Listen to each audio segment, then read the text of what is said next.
thank you everyone for joining us today. I'm delighted to be chairing this discussion around The Forgotten Tribe, this book on British MEPs. We're here tonight thanks to the European Parliament Liaison Office in the UK, and IASIS, which is the Irish Association for Contemporary European Studies. So my name is Viviane Gravet. I'm a senior lecturer in European politics here at Queen's, and tonight our panel is fantastic, and it is first got David Harley, who has actually been editing the book and has written part of it as well, not just the editor, is the co-author of quite a few of these chapters. Long time working as a civil servant in the European Parliament, both for the Parliament itself and then for the Socialist Group. We have Dr. Jala Gana, who's a lecturer in politics in Cardiff, who has written extensively about the role of the European Union in the Northern Irish peace process. We have, of course, Jim Nicholson, who's been for a very long, for 30 years. 30 years. 30 years a member of the European Parliament for the UP and for Northern Ireland. Non-stop. Non-stop is quite rare for MEPs, considering the change in electoral systems and all of that. And then Carl White, who's saving us at the last minute after Matthew O'Toole is sick tonight and couldn't join us. So Carl has very kindly accepted to join in and to present a view from the SDLP. So that's our panel for tonight. They will each have 10 minutes and I will hold them to that. And so David, over to you. Thank you, Viviane. It's a great pleasure to be in Belfast at the start of this important anniversary year. 50 years since the UK, Ireland and Denmark joined what was then known as the European Community. And I don't have to tell you that it's also an anniversary year in terms of how we're approaching the 25th anniversary of the Belfast Good Friday Agreement. But so first of all, I'd like to say a few words about what gave us the idea of writing and editing this book, and then to go through the main themes that run through it, and perhaps see if we can find some lessons and pointers for the future, not just to look back, to see if by any chance there are lessons to be learned about the UK's wider relationship with Europe from the stories of these individual MEPs. I believe there are, but we'll see.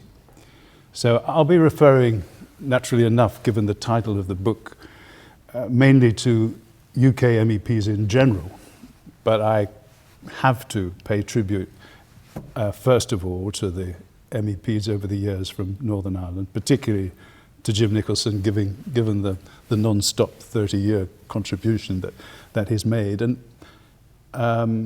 Jim has not only been, I think, an incredibly effective MEP for his constituents in Northern Ireland, but he's been a very effective MEP in Brussels and a very active member of the Agriculture Committee, a quaestor, and has been a fully fledged, very active MEP over almost that entire period. And indeed, his colleagues and Jim himself, I believe, and I'm not alone in thinking that, have made an extraordinary contribution within the Parliament to laying the groundwork, preparing the way for the peace process and the peace programme.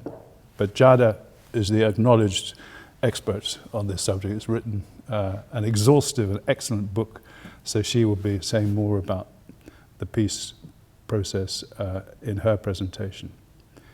But I think it's widely acknowledged that the European Parliament's work culture of compromise and seeking to build consensus was ideally suited to the pursuit of peace through economic benefits. And so it remains to this day. I would maintain that the European Union and the European Parliament still have a contribution to make to carry on the good work of the MEPs, starting way back with John Hume from the very first days. John Hume coming from the cabinet of Commissioner Burke, already in the regional committee in the first months of his first mandate, knew how to work the system and to bring forward reports in the regional committee and into the plenary of Parliament. So why did we write the book?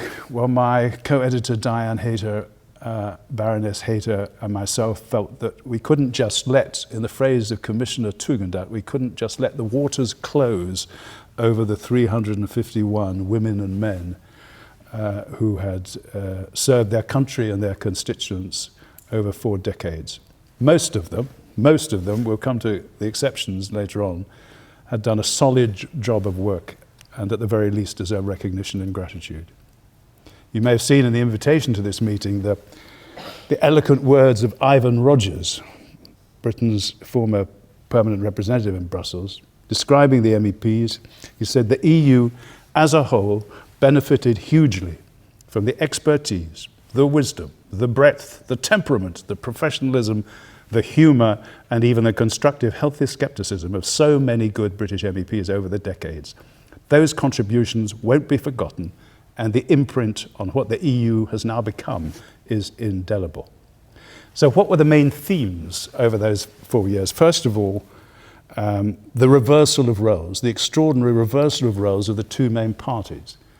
When the 60 Conservative MEPs elected in 1979 first arrived, they were described by George Parker, the political editor of the Financial Times, as a Heathite tribute act. They were all incredibly pro-EU, pro-European community. And we know where they stand now. Not exactly recognizable from the classic type of Tory MEP in those early years. And Labour, of course, was exactly the opposite. Labour were infighting at each other's throats, almost physically, not only metaphorically, from those first years. And then gradually, thanks first of all to Neil Kinnock becoming leader, and then above all during the Tony Blair years, Labour took over as the most pro-European political party in the UK and certainly in GB.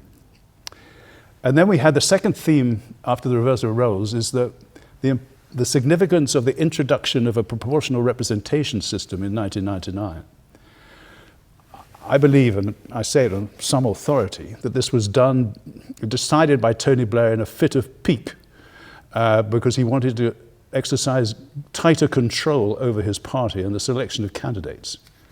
Because out of the 62 Labour MPs who were elected in 1994, 35 of them paid for a full-page advertisement in The Guardian opposing the change to Clause 4 of Labour's constitution, the nationalisation of public industries.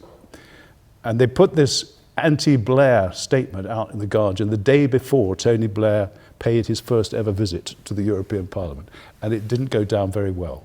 And from that day onwards, I think Blair decided that we had to have, and he was pushed in that direction also because it was a sort of principle of the Treaty of Rome that you must have the common electoral system. But that change to PR, which might have sounded like useful politically to Blair, useful in terms of getting on with his fellow heads of state and government, resulted in, for the first time, UKIP gaining 3 seats and providing a platform for Nigel Farage, and the beginning of that Eurosceptic trend in the Conservative Party, which I would maintain has, to some extent, taken us from that moment to where we are today. As regards the balance of achievements, I think the verdict has to be pretty mixed in terms of the collective judgment, taking the 351 over the 4 decades. Individually, British MEPs played a very important role, a very constructive role in the institutional ecosystem of the institutions of the European Union from within the European Parliament. And many of the leading MEPs are cited in the book in terms of their particular contributions to specific policy areas. But I still cling to the words of the journalist Hugo Young, who said in 1998 that the UK, and in particular England and the Conservative Party, are still struggling to reconcile that past they could not forget with the future they could not avoid. And Young also maintained that Britain has a deep-seated problem of cultural identity. Of course, there are other factors at play, but I would suggest, speaking here in Belfast this evening, that these questions of history and cultural identity have contributed significantly to the situation in which the UK and Northern Ireland find themselves today. Forgive me if I end with a literary quotation.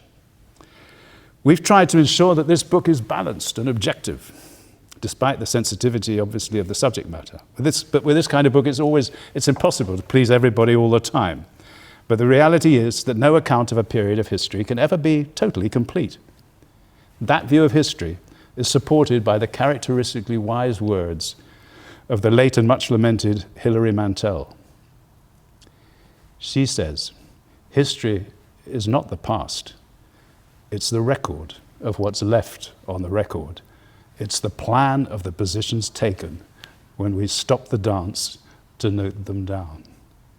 So that's what we've tried to do with this book, to note down the positions taken, to set the record straight, and with respect and admiration to pay our debt of gratitude to the members of that remarkable tribe who served their country and their constituency as the UK members of the European Parliament, and recalling in particular, here at Queen's in Belfast this evening, recalling in particular the practical and historic achievements of the MEPs who represented Northern Ireland.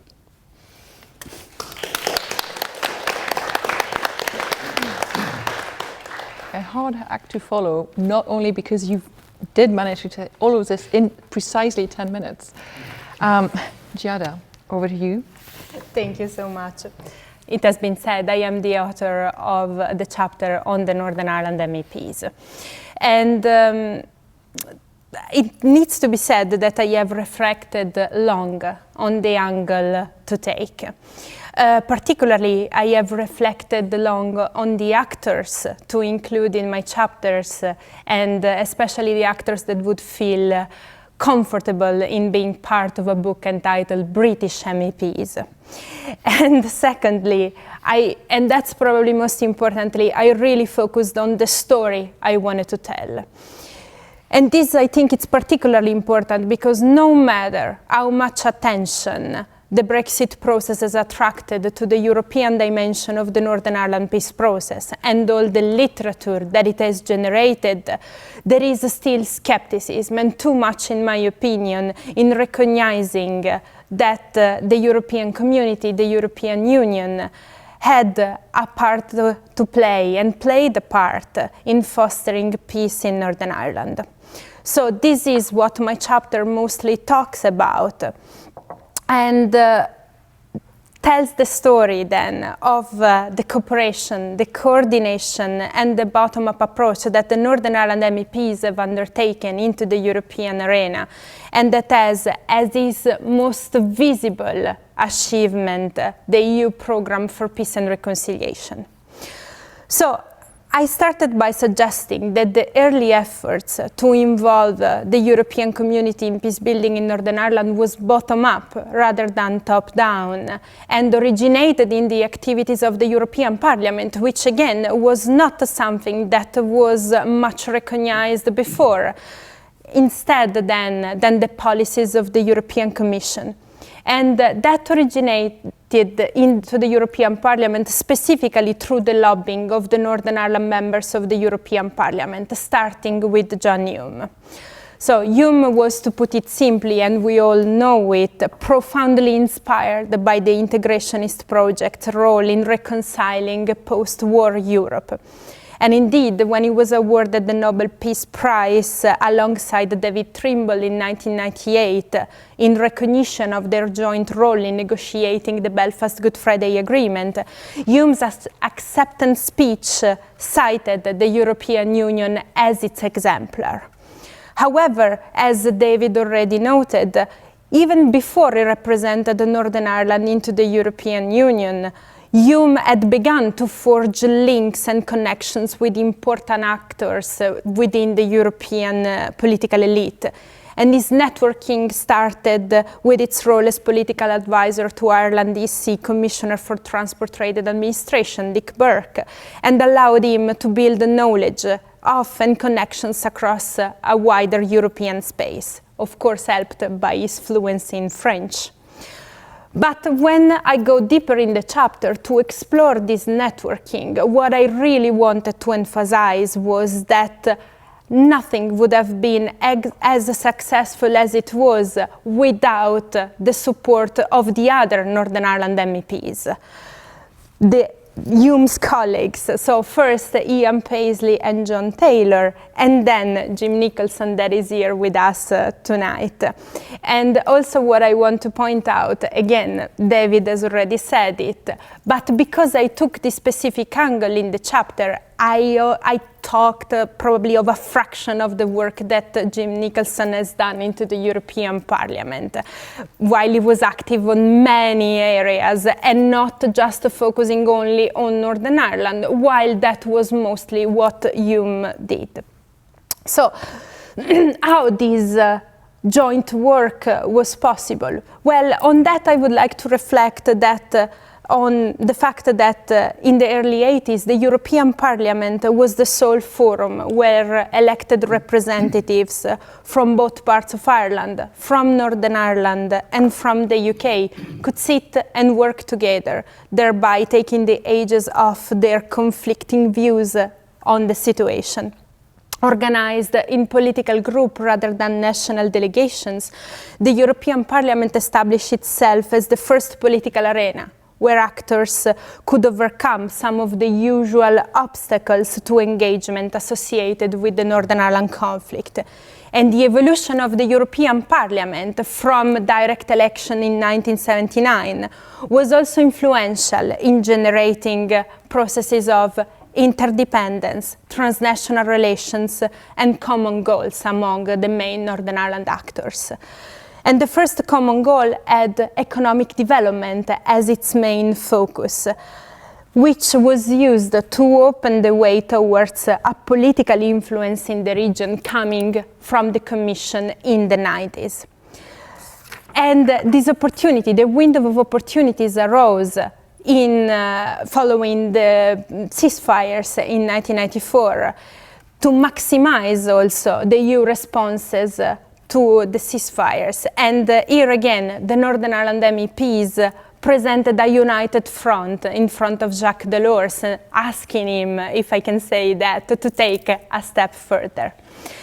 And to date, the most visible, the most tangible results of such cooperation is the well-known, well-established EU peace package, which is specific for Northern Ireland. It has many issues, particularly connected to its implementation, of course, and also connected to how probably overcomplicated it is to work within the European Union bureaucratic machinery. But again, what I want to put the accent on is that the package is an important validation and endorsement of the joint work of the Northern Ireland MEPs within the European Parliament and within the European arena. It created a political space, a new political space for new developments, bringing politicians and wider civil society groups to work together, to take ownership and responsibility for the administration of the European resources. And it exemplifies the focus that the Northern Ireland MEPs wanted to place on civil society, and they need to address their needs first. It also embodied the concept of bottom-up approach to peace building, which gave the people of Northern Ireland an active part to play in their own peace process. And I think this is also where the legacy of that joint work survives, in the peace programs, which are the only EU financial programs surviving the challenges of the Brexit process. How they interact with the institutional settings initiated by the Belfast Good Friday Agreement, and by the way in which the European Union has learned to respond to Northern Ireland local initiatives by facilitating them and by trying to connect them to peace-building development. Connecting to a point you made, David, about a lesson to be learned. I'm sure there are lessons to be learned in here on how to make things better and how things could be improved. But also, I think that the processes that I have just highlighted do constitute lessons, and to repeat them, interdependence, transnational relations, and common goals. And more than anything, the importance of having everyone around the table of the negotiation when discussing constitutional change. Because negotiation could only benefit from an atmosphere in which all opinions remain open, all prejudices are kept in check, and constitutional changes are explored in light of what worked and what went well in the past. Thank you so much. Thank you.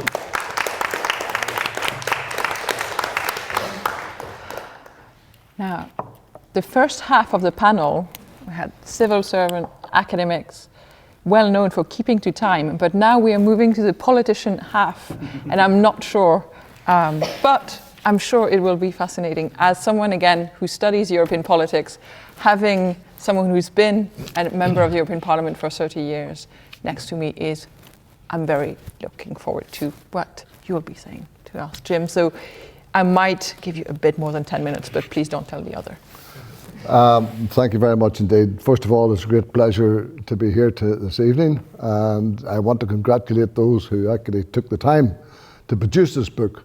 I suppose the truth is a lot of us who were MEPs didn't think we were worth actually making a book about.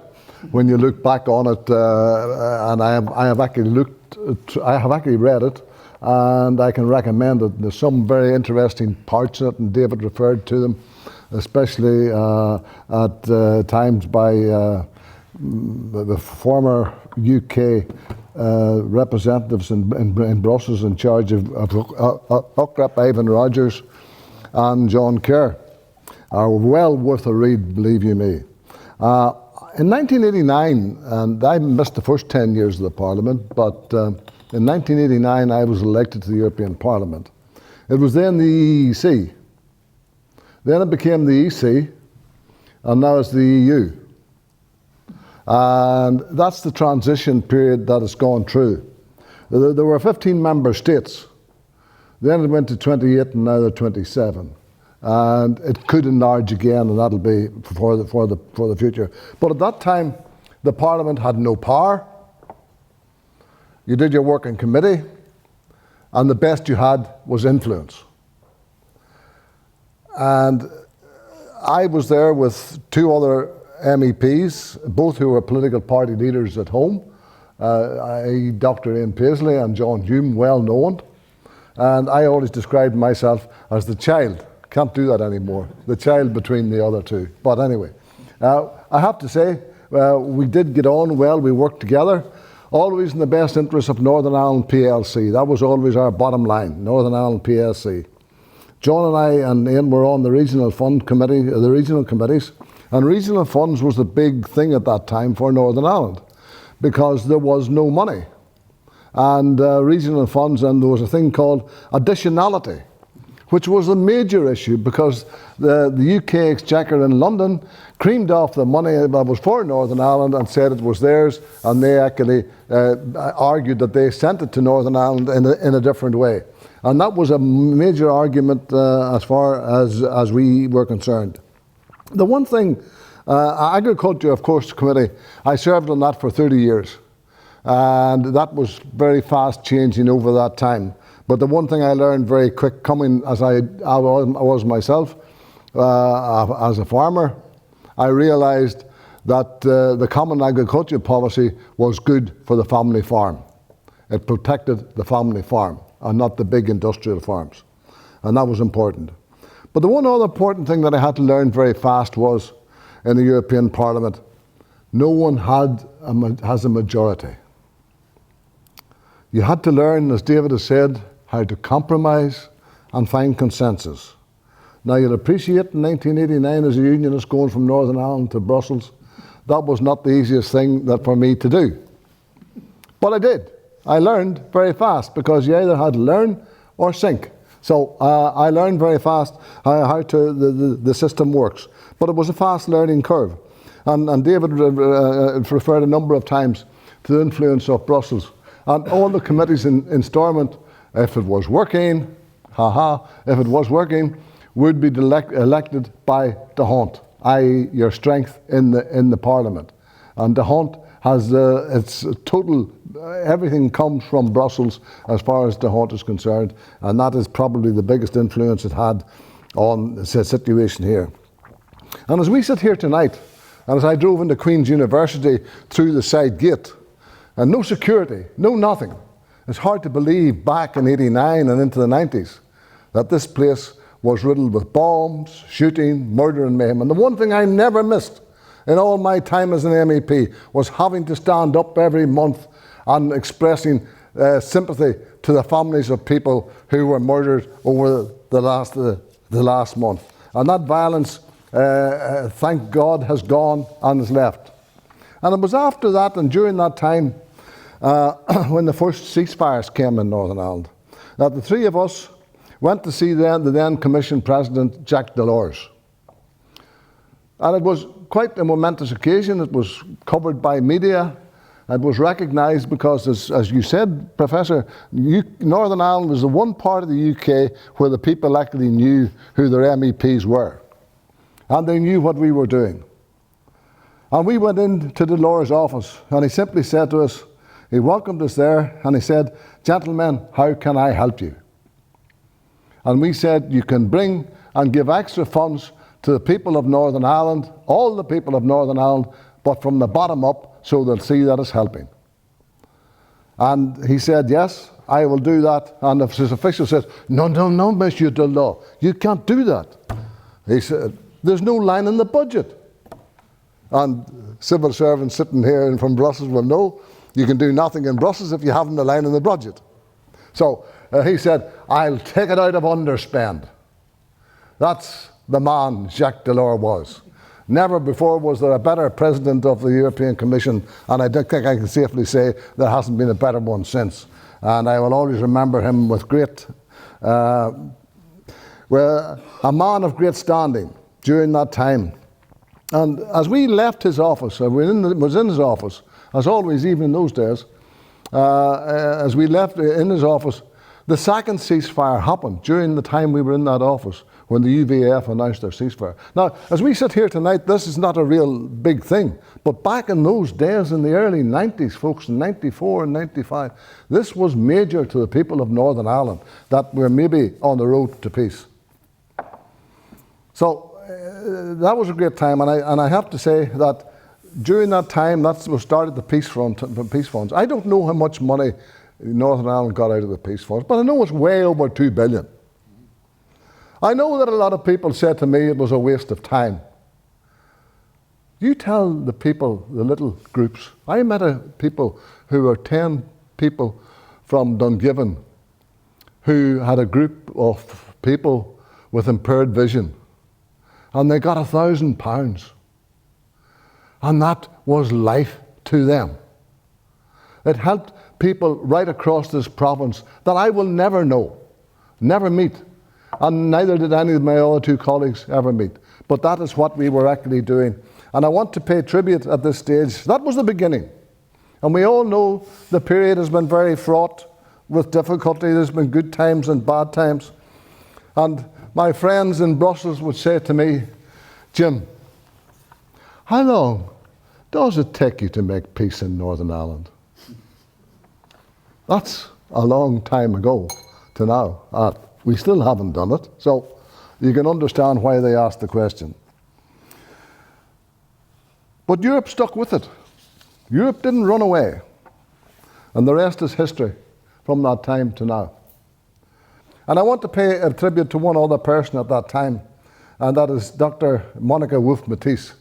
She was the Regional Affairs Commissioner, and she brokered a very important agreement between the three MEPs and the Republic of Ireland, whereby it was 75% of the funds went to Northern Ireland and 25% went to the Republic of Ireland. And it was she who brokered that in my own home city of Armagh.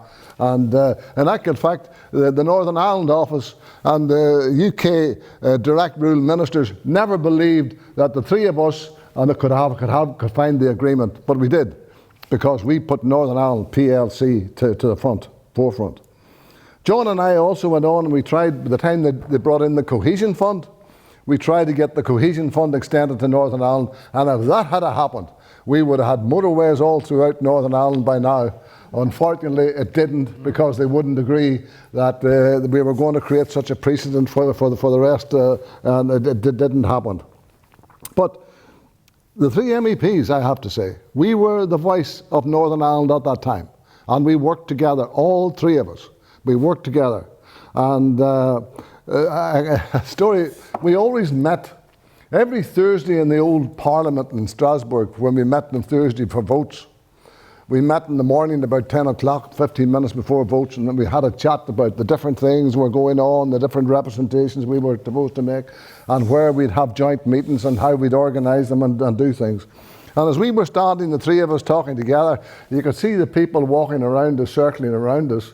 Look at these three boys from Northern Ireland, they're going to create the next Third World War or something, you know. And it never happened, but you could see them actually watching us. And those were things that we actually, to some extent, I suppose, enjoyed. Right, I'm in trouble now. But I have to say, and I'll cut it short, 1998 brought the difference when the executive came into place. The First and Deputy First Minister became the voice of Northern Ireland, not anymore the MEPs. So Europe was moving on. Europe brought in the euro. We had 11/9. The world was changing.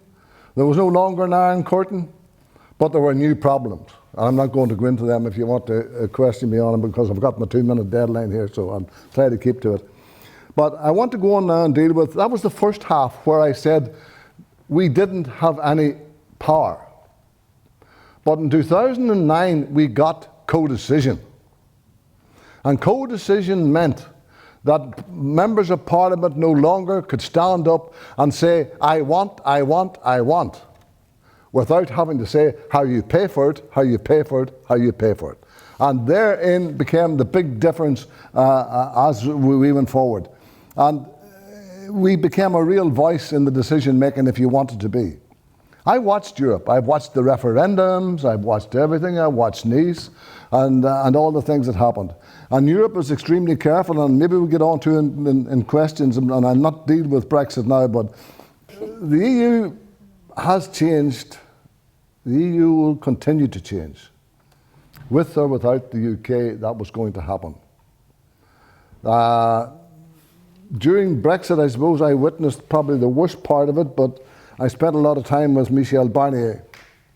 And the only thing I'd say about Brexit would be Michel Barnier's biggest victory was keeping the 27 member states united and not in any way becoming separated at any time during those negotiations. And I'd be happy to say some more about that later on. As I said, probably for me, at that time, if you look back, David Cameron decided to leave the group of the European People's Party. And I was part of the British Conservative delegation in the Parliament at that time, and joined with what was then the ECR group. And that probably was the catalyst that began the exit, the leaving of the Parliament. For me, the ECR group coming was a good thing, because I became the agriculture coordinator, and coordinators in the committee representing the different groups had power. You decided where the reports were going, who the rapporteur was, what you would take, what you would leave, what you wouldn't do, here you do there. You did the deals. I remember George Lyon was, in the first 5 years, was the Liberal coordinator, and Albert Dess and myself, the three of us, we had 50, and Paulo de Castro, the socialist, we had 70% of the votes on the Agriculture Committee. So we decided what happened in agriculture. And for those 10 years, they were the best 10 years of my life in the Parliament, for that was the 10 years I had some power. But but I really enjoyed that, and I have to say, the co-decision made a thing. I was out in Brussels in December at the Farmers Members, and I met the Agriculture Commissioner, and I was brought into a meeting he was having, and I was reminded that the Nicholson dairy package is still going well in the rest of Europe. It controls the dairy sector in the whole of the rest of Europe.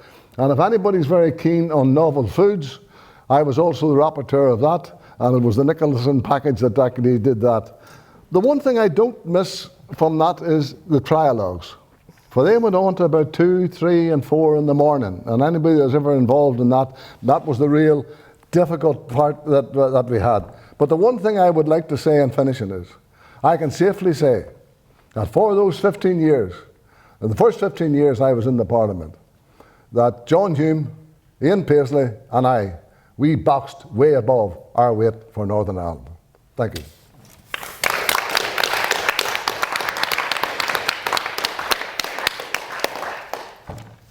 This was a very short summary of 30 years. Did my best. Carl, over to you. Okay, what an act to follow, Jim, and it was good to hear about your time with John and obviously with Ian Paisley. I've stepped in at the last minute. I am a former policy director for the SDLP and also a North Belfast councillor, and I was coming over here thinking about the first time I met John Hume and the first time I campaigned. Actually, the first election was 1999 European election. And he came to my school in 1997, St Malachy's College, which is in North Belfast, just the year before the Good Friday Agreement. And I think what Jim has done here very effectively is actually, we're always very focused on the present time, and I think here we forget what it actually was like. I think for some people in the room here, I'm just looking around, like some of you were maybe not born or very, very young during those times, and this all affected us. Those years affected us all personally. And I think the older you get, John Hume would have celebrated his 86th birthday last week, and I remember exactly where I was when I was told that he had passed away. I also remember as a 4-year-old in this area, my grandmother was actually killed by the UVF in a bomb in University Street. So that day of the ceasefire sticks out in my mind as well as a 14-year-old. And I think for a lot of us, we forget in the sort of day by day, blow by blow, tweet by tweet, Nolan show by Nolan show, actually what was achieved back in '98. And also something came through in the Brexit discussion that actually the European Union had nothing to do with that. But I think your book, David, and Jim, certainly what you've said there, rubbishes that notion and actually underpins the value that the European Union and the input of our 3 MEPs and John had on that. Sean Farren, our former minister, is here, and maybe John, at the end, you can offer some input in, because you were an executive minister for the SDLP at the time, so it's important that we hear and understand that role as well. Now, that's the nice bit. I'm going to say in the book, I don't know what John Hume would say if he was here in a book called British MEPs. I see in your chapter you quoted Seamus Heaney, which is good. Heaney obviously had the very famous line about his passport being green when he was awarded a British prize for poetry. I saw Paul Mescal, the famous actor from, what's the film he was in, After Sun and Normal People. He's now been described as a British actor last week in The Independent and The Guardian, even though he's from Sligo. So, I think John fits in the definition of, he certainly was a UK member of the European Parliament, but he definitely was not a British MEP. You've mentioned in the book, and it was good to see the speech about the bridge at Strasbourg. He also gave a speech which is on YouTube about, and it was in French, Ce Parlement est le Parlement de l'Espoir, which means this Parliament is the Parliament of Hope. And I think that what Europe showed and what John effectively did was, John was very good at internationalising our conflict. He understood the supernatural nature of institutions and how that would actually lead to a sustainable peace settlement. He also understood, and I think Europe played a part, you mentioned the hunt there, and that became a key part of the Good Friday Agreement, the consociational nature of actually solving conflict and building a society that allows us to do that. I think his reach as an MEP, when you think of his the reputation he had in Europe, the work he did in Europe, but also the work he did in the United States, I think there are very few, if any, political figures from that era. I think he definitely meets the definition of what a statesman was. And I just want to go back to that about hope in a minute, that he actually he built those bridges, he crossed the Atlantic, he crossed the Irish Sea, the English Channel, and there's very few people before or after him have managed to do that. And what impact did that have? Well, I read a book recently, David Goodall wrote a memoir of the negotiations of the Anglo-Irish Agreement. And now I wouldn't put it top of your Christmas stocking list for anyone who wants to, it's not a page turner, but it's a very detailed account of the negotiations of the Anglo-Irish Agreement, which is an interesting and sort of forgotten stepping stone that got us from the sort of serious years of the Troubles right through to the Good Friday Agreement. And actually, a consistent theme in that book is the influence the SDLP and the influence the SDLP had in Washington, and how that was through John Hume. And he understood that international nature and how important it was to do that. And then he did it with Europe.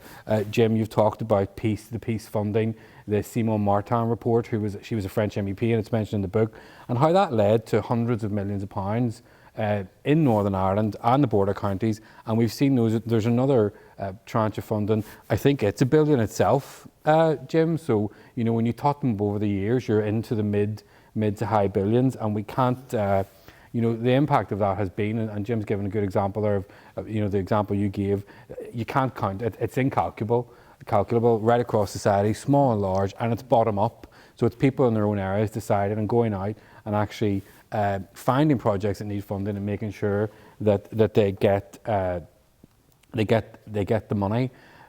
He delivered a message of hope. He did that throughout his political career.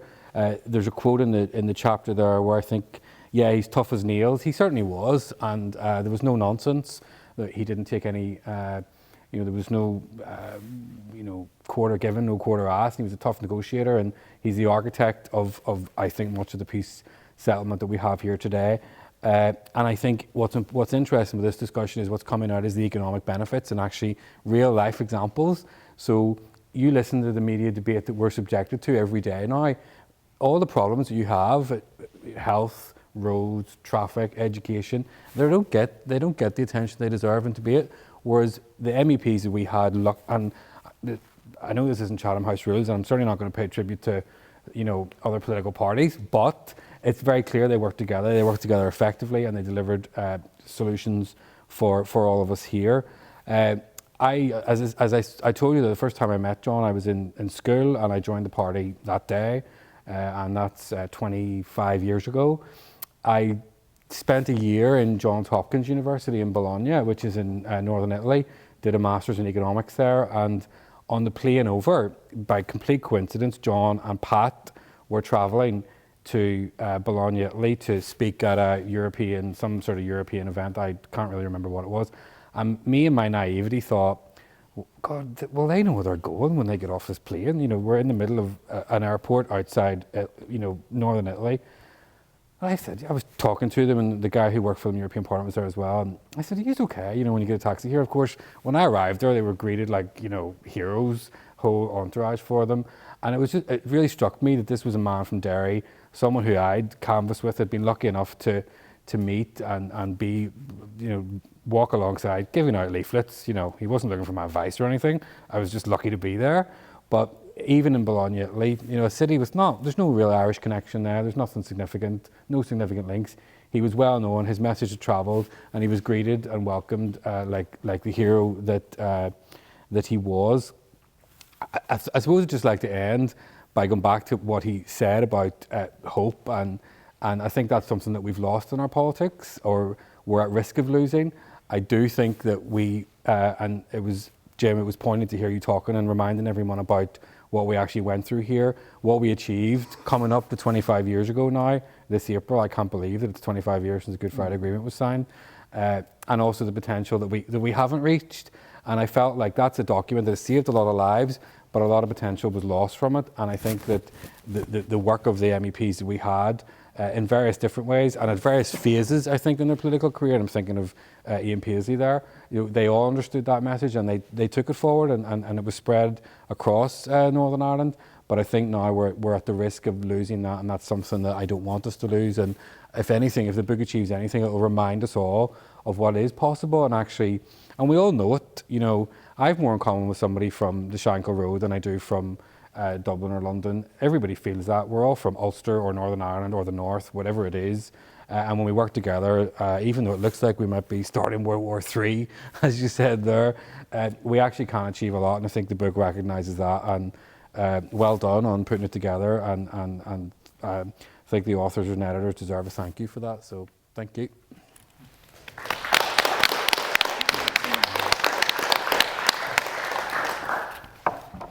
Again, I mean, we started on time, we're finishing the panel on time.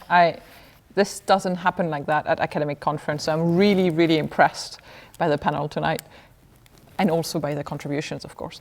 I'm going to now open the floor for questions. Thanks very much. My name is Sean Farron, and I'm here as a member of the John and Pat Hume Foundation.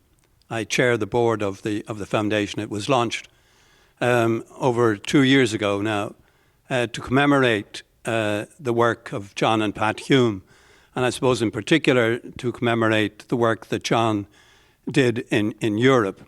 And John, I suppose, Jim, I'm sure you'd agree, at least I hope you will, that John, of the 3 MEPs, was the most pro-European before he ever went into...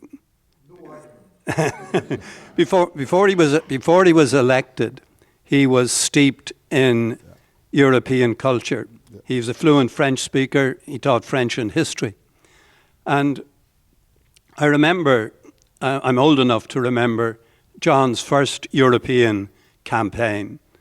It came, as we know, in 1979, at the end of a terrible decade of violence here in Northern Ireland, when politics just seemed to have been sidelined and there was no great prospect of any progress. And John, in his election, sought to raise our horizons beyond our dreary steeples.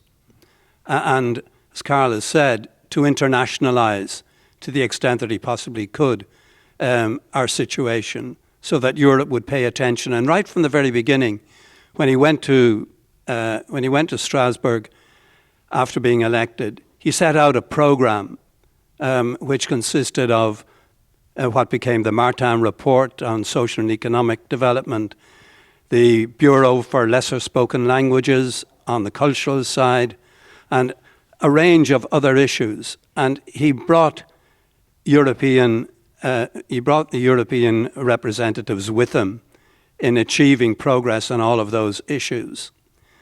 And one story that John frequently quoted was that when he went to Strasbourg first, he walked across the bridge from Strasbourg to Kehl on the other side. And he reflected that several decades previously, the people on either side of that bridge had been at each other's throats in the most destructive, cruel, barbaric war that had ever been visited on Europe.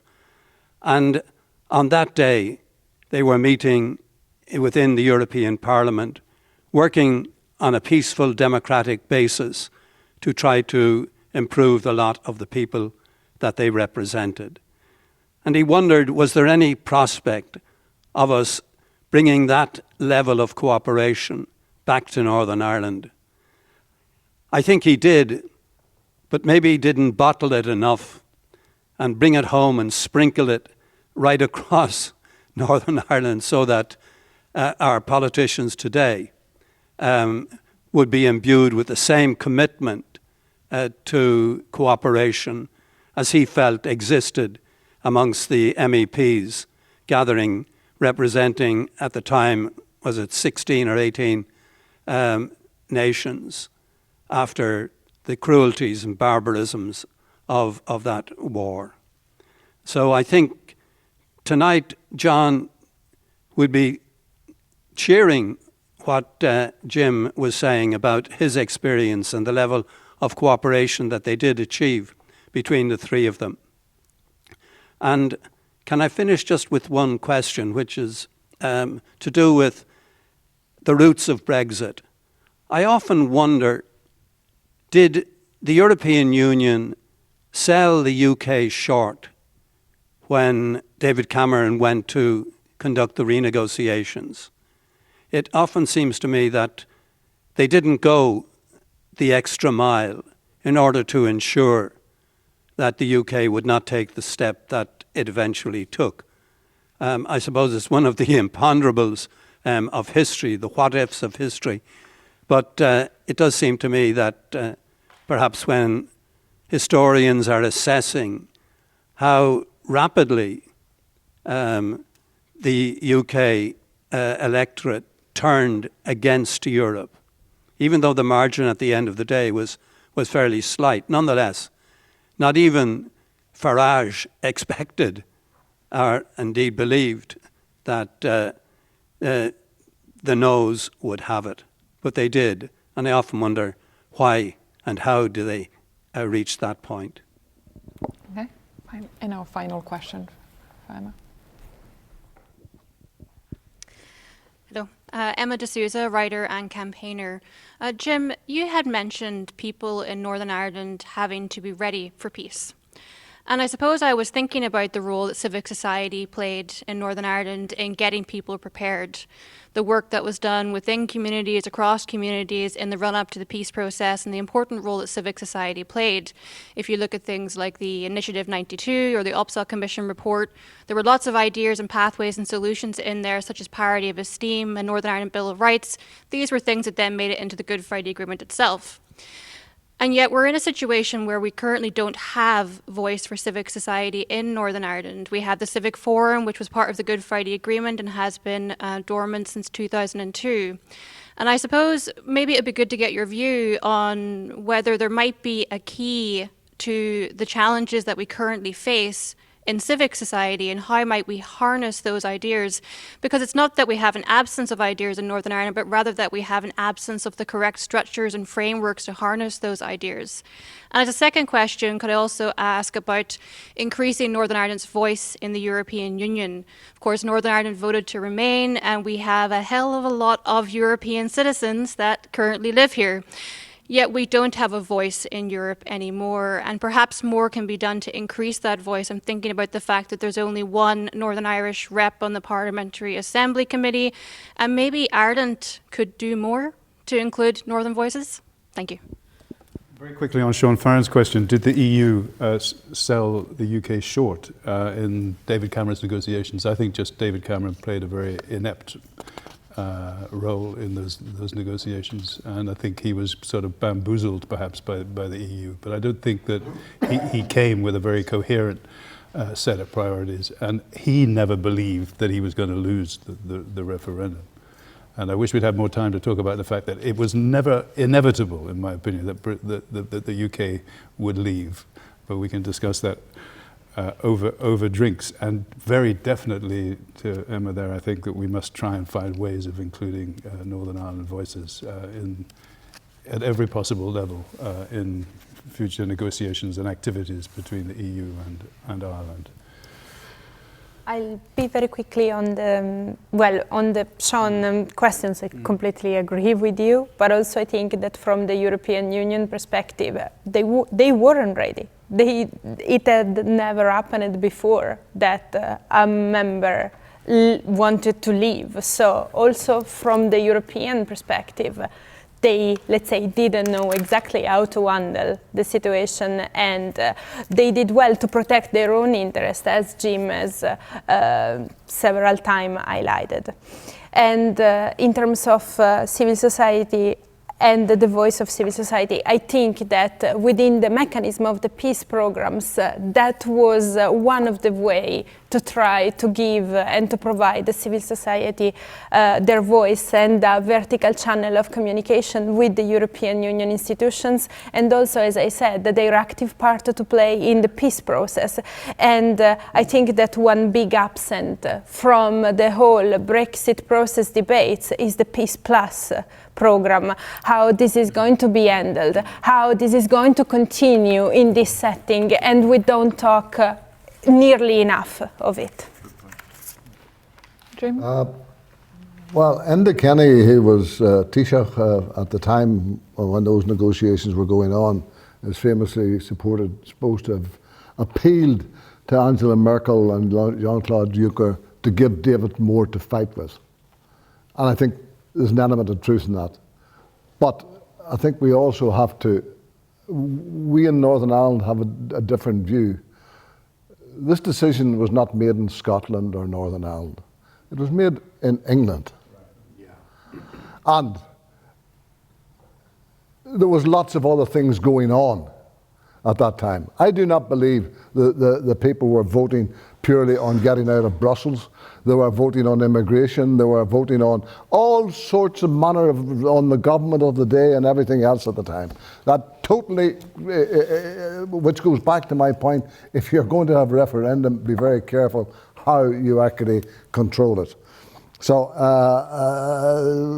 I think the jury's out on that one, and no doubt the history of when papers are produced in 25 or 30 years' time, we will know what was done and what was said, just like the same happens here in Northern Ireland.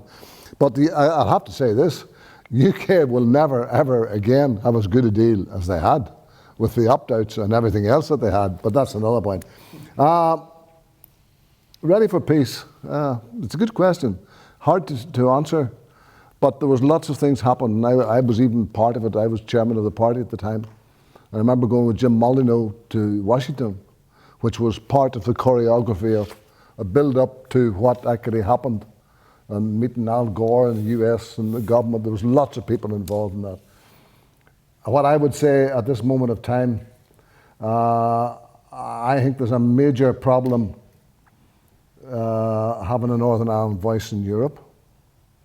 That is it's a democratic deficit as far as we're concerned. I have to say, I once famously made a speech, there was banner headlines in the Belfast newsletter, Dublin does not speak for Belfast. And if you try to make Dublin speak for Belfast, you'll only make the situation worse. So I wouldn't go down that road if I were you. So I think we've got to be careful.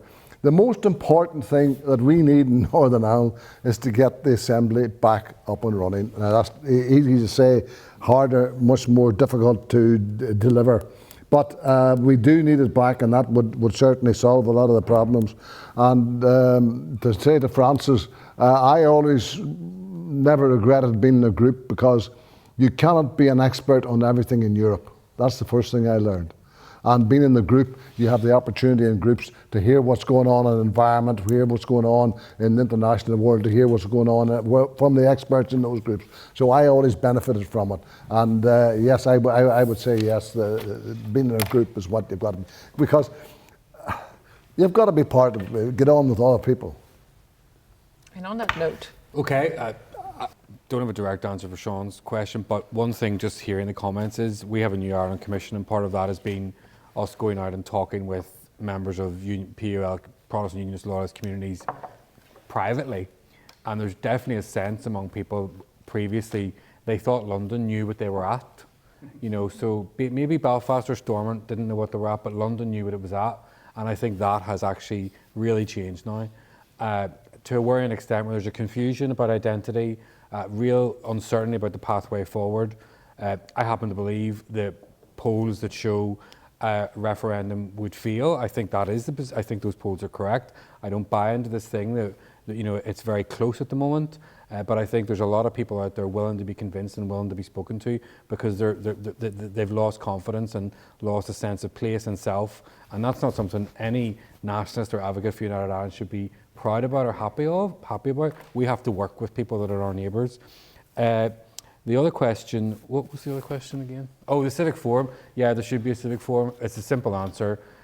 We saw in the South citizens' assemblies how effective they are. Why isn't there one? Because Sinn Féin and the DUP want to control everything and don't want other voices coming through with good ideas that will then be implemented. That's the simple answer and reason why there's no civic forum. Well, thank you very much, everyone. Round of applause again for our panel members.